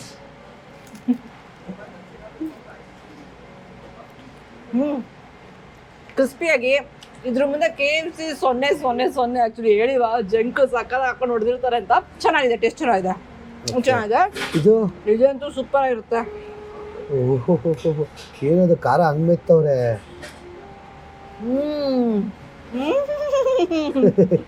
ಬಾರಿಸಿ ಸೂಪರ್ ಇದೆ. ಇದನ್ನ ತಿನ್ಕೊಂಡು ನಮ್ಮ ಜರ್ನಿನ ಕಂಟಿನ್ಯೂ ಮಾಡ್ತೀವಿ. ಇನ್ನೂ ತುಂಬಾ ದೂರ ಹೋಗ್ಬೇಕು ಗುರು, ಹೆವಿ ದೂರ ಹೋಗ್ಬೇಕು. ಹೋಗೋಣ. ನಮಗ್ ಮಾತ್ರ ಪೆಟ್ರೋಲ್ ಹಾಕ್ಸ್ಕೊಂಡ್ಬಿಟ್ರೆ ಸಾಕ ಹೊಟ್ಟೆಗೆ, ನಮ್ ಕಾರಿಗೆ ಪೆಟ್ರೋಲ್ ಹಾಕ್ಸೋದ್ ಬೇಡವಾ? ಯಾವ್ದೋ ಪೆಟ್ರೋಲ್ ಬಂಕ್ ನೋಡಿದೆ, ತುಂಬಾ ಕಮ್ಮಿ ಇತ್ತು ಶೆಲ್ಲು. ಈ ಏರಿಯಾದಲ್ಲಿ ಶೆಲ್ ಎಲ್ಲ ಕಮ್ಮಿ ಇದೆ ಕೇಳ. ಸೊ ಪೆಟ್ರೋಲ್ ಹಾಕ್ಸ್ಕೊಂಡು ಅಲ್ವಾ? ನಡಿ ಪೆಟ್ರೋಲ್ ಹಾಕ್ಸ್ಕೊಂಡು ಹೋಗೋಣ. ಏನ್ ಪಾರ್ಸೆಲ್ ತಗೊಂಡಿದ್ಯಾ? ಯಾಕಂದ್ರೆ ಹೆವಿ ಕ್ವಾಂಟಿಟಿ ಮತ್ತೆ ಇದು ಡೀಪ್ ಆಯಿಲ್ ಫ್ರೈ ಬೇರೆ ಮಕ್ಕ ಕೊಡ್ಬಿಡ್ತು. ಸೊ ನನ್ನ ಪಾಲಿಂದ ಪಾರ್ಸೆಲ್ ತಗೊಂಡಿದ್ದೀನಿ. ಕಿರಣ ಎಲ್ಲ ತಿನ್ಬಿಟ್ಟ. ರೆಡಿಮಾ ಹೋಗ್ಬಿಟ್ಟು ಪೆಟ್ರೋಲ್ ಹಾಕ್ಸ್ಕೊಂಡು ಕಂಟಿನ್ಯೂ ಮಾಡೋಣ. ಚಿನ್ನು ನೆಕ್ಸ್ಟ್ ಎಲ್ಲಿ ಕರ್ಕೊಂಡು ಹೋಗ್ತೀನಿ ಗೊತ್ತಾ? ಕ್ಯಾಂಪ್ ಗ್ರೌಂಡ್ ಅಲ್ಲ, ಗೋಸ್ಟ್ ಟೌನ್ ಕರ್ಕೊಂಡು ಹೋಗ್ತೀನಿ. ಗೋಸ್ಟ್ ಟೌನ್, ದೇವಗುಳಿನ ಜಾಗಕ್ಕೆ. ಎಷ್ಟಿದೆ ಚಿನ್ನು? ಕಾರ್ ವಾಶ್ ಕೇಳುತ್ತಿಲ್ಲ ನೋಡಿ. ನಾವು ಪೆಟ್ರೋಲ್ ಹಾಕ್ಸ್ಕೊಬೇಕಾರೆ ಇಲ್ಲಿ ಕಾರ್ ವಾಶ್ ಮಾಡಿಸ್ತೀರಾ ಅಂತ ಕೇಳಿಸುತ್ತೆ ಕಮ್ಮಿ ದುಡ್ಡಿಗೆ. ನೋ, ಕಾರ್ ವಾಶ್ ಬೇಡ ಗುರು. ಓಕೆ, ತೆಗೆದ್ಬಿಟ್ಟು ಇಲ್ಲಿ ಬಟನ್ ಪ್ರೆಸ್ ಮಾಡಬೇಕು ನಾವು ಯಾವುದು ಅಂತ ನೋಡಿ. 4.19. ಅಶಾ ಒಂದೊಂದಕ್ಕೆ ಒಂದೊಂದು ರೂಲ್ಸ್ ಇಲ್ಲಿ ಅಲ್ವಾ? ಹೇಳ್ತೀನಿ ತಾಳಿ. ಹಿಂಗೆ ಗೊತ್ತಾ, ಹಿಂಗೆ ಎತ್ಬಿಟ್ಟು ಪೆಟ್ರೋಲ್ ಹಿಂಗೆ ಪ್ರೆಸ್ ಮಾಡಿ ಹಿಂಗೆ ಹಾಕ್ಕೊಂಡು ಹೋಗ್ತೈತೆ. ಏನು ಗೊತ್ತಾ ಕಾಮಿಡಿ ತೋರಿಸ್ತೀನಿ ನೋಡಿ, ಇಲ್ಲಿ ಬನ್ನಿ. ನಾನು $4.09 ಅಂದ್ಕೊಂಡೆ 1 ಗ್ಯಾಲನ್ಗೆ, ಅಂದರೆ 3.6 ಲೀಟ್ರಿಗೆ. ಅದು ಕ್ಯಾಶ್ ಕೊಟ್ಟರೆ ಮಾತ್ರ, ಕ್ಯಾಶ್ ಅಂತ ಕೊಟ್ಟಿರೋ. ನೀವೇನೋ ಕ್ರೆಡಿಟ್ ಕಾರ್ಡು ಡೆಬಿಟ್ ಕಾರ್ಡ್ ಕೊಟ್ಟರೆ ಜಾಸ್ತಿ ಪ್ರೈಸು. ಇಲ್ಲಿ ಡಿಸ್ಪ್ಲೇ ಮಾಡಿಬಿಟ್ಟಿದೆ ನೋಡಿ 4.09 ಅಂತ ದೊಡ್ಡದಾಗಿ. ಇದನ್ನು ನೋಡ್ಕೊಂಡು ಬಂದೆ ನಾನು. ಓಕೆ, 10 ಸೆಂಟ್ ಜಾಸ್ತಿ 1 ಗ್ಯಾಲನ್ಗೆ. ಆಮೇಲೆ ಏನು ಗೊತ್ತಾ, ಈ ಥರ ಪೆಟ್ರೋಲ್ ಬಂಕಲ್ಲಿ ಈ ಥರ ಇರುತ್ತೆ ಗುರು. ನಮಗೆ ಕಾರ್ ನಾವೇ ಕ್ಲೀನ್ ಮಾಡ್ಕೊಬೋದು, ಎಲ್ಲ ಸರ್ವಿಸು ಸಿಗುತ್ತೆ. ಎಷ್ಟು $ಡಾಲರ್ಸ್ ಇಲ್ಲ, ಕಂಪ್ಲೀಟ್ ಫುಲ್ ಟ್ಯಾಂಕ್ ಅಂತ ಹೊಡೆದ. ಇವಾಗ $32 ಆಗಿದೆ. 8 ಗ್ಯಾಲನ್ ಆಗಿದೆ. 8 ಗ್ಯಾಲನ್ ಆಗಿದೆ. ಚೆನ್ನಾಗಿರುತ್ತೆ ಗುರು ಪೆಟ್ರೋಲ್ ಬಂಕ್ಗಳು ಇಲ್ಲಿ. ಅಂದರೆ ದೊಡ್ಡದಾಗಿ ಪಾರ್ಕಿಂಗ್ ಜಾಗ ಇರುತ್ತೆ, ಒಂದು ಸ್ವಲ್ಪ ರೆಸ್ಟ್ ತೊಗೊಬೋದು, ಫುಡ್ ಮಾರ್ಟ್ ಸಿಗುತ್ತೆ, ಏನೇನೋ ತಗೊಳ್ಬೋದು, ಕಾಫಿ ಗೀಫಿ ಎಲ್ಲ ಸಿಗುತ್ತೆ ತಿನ್ನಕ್ಕೆ. ಆಮೇಲೆ ಕಾರ್ ಕ್ಲೀನು ಮಾಡ್ಕೊಬೋದು. ಆಯ್ತಾ? ಎಷ್ಟಾಯ್ತು? $42 ಆಯ್ತು. 10 ಗ್ಯಾಲನ್ಗೆ 10 ಗ್ಯಾಲನ್ ಆಯ್ತು. 10 × 3.7 ಲೀಟರ್ಸ್, 37 ಲೀಟ್ರು. ಲೆಕ್ಕ ಹಾಕೊಳ್ಳಿ ಹಂಗಾರೆ 1 ಲೀಟರ್ಗೆ ಎಷ್ಟಾಯ್ತು ಅಂತ. ಪೆಟ್ರೋಲ್ ಬಂಕ್ಗಳಲ್ಲಿ ಈ ಥರ ಪೆಟ್ರೋಲ್ ಹಾಕ್ಸ್ಕೊಂಡು, ಆಮೇಲೆ ಇಲ್ಲಿ ಕಾರ್ ವಾಶ್ ಕೂಡ ಇದೆ ನೋಡಿ. ಕಾರ್ ವಾಶ್ ಕೂಡ ಇಲ್ಲೇ ಮಾಡಿಸ್ಕೊಬೋದು. ಆಮೇಲೆ ಫುಡ್ ಮಾರ್ಟ್ ಅನ್ನೋಕ್ಕಿಂತ ಯಾವುದೇ ಒಂದು ಪೆಟ್ರೋಲ್ ಸ್ಟೇಷನಲ್ಲಿ ಇದೊಂದು ಸರ್ವಿಸರ ಕೊಡಲೇಬೇಕಂತೆ ಇವರು. ಸೊ ಇಲ್ಲಿ ಪೆಟ್ರೋಲ್ ಹಾಕ್ಸ್ಕೊಂಡು ನೀವು ರೆಸ್ಟ್ ರೂಮ್ಗೆ ಹೋಗಬೇಕು, ಬಾತ್ರೂಮ್ಗೆ ಹೋಗಬೇಕು ಅಂದರೆ, ಅಥವಾ ನೀರಾಗಿರ್ಬೋದು, ಒಂದು ಕಾಫಿ ಆಗಿರ್ಬೋದು, ಲಾಂಗ್ ಡ್ರೈವ್ ಮಾಡ್ಕೊಂಡು ಹೋಗ್ಬೇಕಾದ್ರೆ ಈ ಥರದ್ದು ಚಿಕ್ಕದ ಅಂಗಡಿ ಇಟ್ಟಿರ್ತಾರೆ. ಇದು ಎಲ್ಲ ಮೋಸ್ಟ್ ಆಫ್ ದ ಕಂಟ್ರೀಸಲ್ಲಿ ಇಟ್ಟಿರ್ತಾರೆ. ಸೂಪರ್ ಆಗಿದೆ ಗುರು, ಚಿಕ್ಕದೇನಿಲ್ಲ. ಇದೆಲ್ಲ ಜ್ಯೂಸಸ್ ಆಗಿರ್ಬೋದು, ಕಾಫಿ, ಜ್ಯೂಸು, ಎಷ್ಟು ವೆರೈಟೀಸ್ ಇದೆ ನೋಡಿ. ಜ್ಯೂಸು ಮತ್ತು ಕಾಫಿಗಳೆಲ್ಲ, ಸಕ್ಕರೆ and coffee, okay, varieties of ತೊಗೊಬೋದು. ನಾವು ಇವಾಗ ಬೇಡ, ಇವಾಗ ತಾನೇ ಊಟ ಮಾಡಿದ್ರಿಂದ ಸಂಜೆ ಆಗ್ತಾ ಒಂದು ಕಾಫಿ ಕೂಡ ತೊಗೊಂಡು ಹೋಗೋಣ. ನಾನು ಚಿಕ್ಕದು ಅಂದ್ಕೊಂಡೆ, ಸಖತ್ ದೊಡ್ಡದೇ ಇದೆ. ಟು ಗೋ ಅಂದರೆ ನೋಡಿ, ಕಾಫಿಗಳು ಟು ಗೋ ಆಗಿರ್ಬೋದು. ಆಮೇಲೆ ಪಿಕಪ್ ಸ್ಯಾಂಡ್ವಿಚಸ್ ಸಿಗುತ್ತೆ, ಕಾಫಿ ಸಿಗುತ್ತೆ, ಕೂಲ್ ಡ್ರಿಂಕ್ಸ್ ಸಿಗುತ್ತೆ, ಚಿಪ್ಸ್ ಸಿಗುತ್ತೆ, ಎಣ್ಣೆನ ಇದು ಎಣ್ಣೆನೂ ಸಿಗುತ್ತೆ ಗುರು, ಪರವಾಗಿಲ್ಲ. ಸೊ ಚೆನ್ನಾಗಿದೆ ಒಂಥರ. ರೆಸ್ಟೋರೆಂಟ್ಸಲ್ಲಿ ಪೆಟ್ರೋಲ್ ಹಾಕ್ಸ್ಕೊಂಡು ಎಣ್ಣೆ ಬೇಕಾದ್ರೆ ಎಣ್ಣೆ ತೊಗೊಂಡೋಗ್ಬೋದು, ಬಟ್ ಡ್ರೈವ್ ಮಾಡ್ಬೇಕಾದ್ರೆ ಎಣ್ಣೆ ತೊಗೊಂಡೋಗಿ ಹೋಗ್ಬೇಡಿ. ಇವಾಗ ತಾನೇ ನಾವು ಊಟ ಮಾಡಿಕೊಂಡು ಕಾರ್ಗೆ ಪೆಟ್ರೋಲ್ ಹಾಕ್ಸಿದ್ವಿ. ಸೊ ಕಾಫಿ ಕುಡಿಯೋ ಅವಶ್ಯಕತೆ ಇವಾಗಿಲ್ಲ. ಮಧ್ಯಾಹ್ನ ಬಿಸಿಲು ಹಾಕೊಂಡು ಹೊಡಿತಾ ಇದೆ. ನೆಕ್ಸ್ಟ್ ಓಡಿಸ್ತಾ ಇನ್ನು ಬೇಜಾನ್ ರೆಸ್ಟ್ ಸ್ಟಾಪ್ ಸಿಗ್ತವೆ, ಬೇಜಾನ್ ಸ್ಟಾಪ್ಸ್ಗಳು ಸಿಗ್ತವೆ. ಇವಾಗ ನಮ್ಮ ಜರ್ನಿನ ಕಂಟಿನ್ಯೂ ಮಾಡೋಣ. ಕಾರ್ ಕ್ಲೀನ್ ಮಾಡಿದೆ ಕಣೆ, ವಿಂಡ್ಶೀಲ್ಡ್ ಎಲ್ಲ ಕ್ಲೀನ್ ಆಯಿತು. ಇವಾಗ ನಾನು ನಿಮ್ಮನ್ನ ಆಶಾ ಗೋಸ್ಟ್ ಟೌನ್ ಕರ್ಕೊಂಡು ಹೋಗ್ತೀನಿ ಬನ್ನಿ. ಏನೋ ಎದುರಿಸ್ತಾನೆ ಗುರು, ಗೋಸ್ಟ್ ಟೌನ್ ಗಿಸ್ಟ್ ಟೌನ್ ಅಂತ. ಡೆತ್ ವ್ಯಾಲಿಗೆ ಹೋಗ್ತಾ ಇದೀವಿ ಅಂದರೆ ಗೋಸ್ಟ್ ಟೌನ್ ನೋಡಿದ್ರೆ ಇರೋಕ್ಕಾಗುತ್ತಾ? ನಾನು ನಿಮಗೆ ಭಯಾನಕ ಗೋಸ್ಟ್ ಟೌನ್ ಕರ್ಕೊಂಡು ಹೋಗ್ತೀನಿ ಬನ್ನಿ. ಸೈಲೆಂಟಾಗಿ ಮಾತಾಡ್ತೀನಿ, ಗೋಸ್ಟ್ ಕೇಳಿಸ್ಕೊಂಡ್ರೆ. ಗೋಸ್ಟ್ ಅಂದರೆ US ಅಲ್ಲಿ 1 2 ಅಲ್ಲ, ಸಾವಿರಾರು ಗೋಸ್ಟ್ ಸಿಗುತ್ತೆ. ದಿಗ್ಬಂಧನ ಎಲ್ಲ ಮಾಡ್ತಾರಲ್ಲ ಆ ಥರ ಇಲ್ಲಿ ದಿಗ್ಬಂಧನ. ಇನ್ನೂ ದಿಗ್ಬಂಧನ ಕಾನ್ಸೆಪ್ಟ್ ಎಲ್ಲ ಇದೆಯಾ? 100-120 ವರ್ಷದಿಂದ ಇಲ್ಲಿ ದೆವ್ಗಳು ಓಡಾಡ್ತವೆ, ಆತ್ಮಗಳು ಓಡಾಡ್ತವೆ.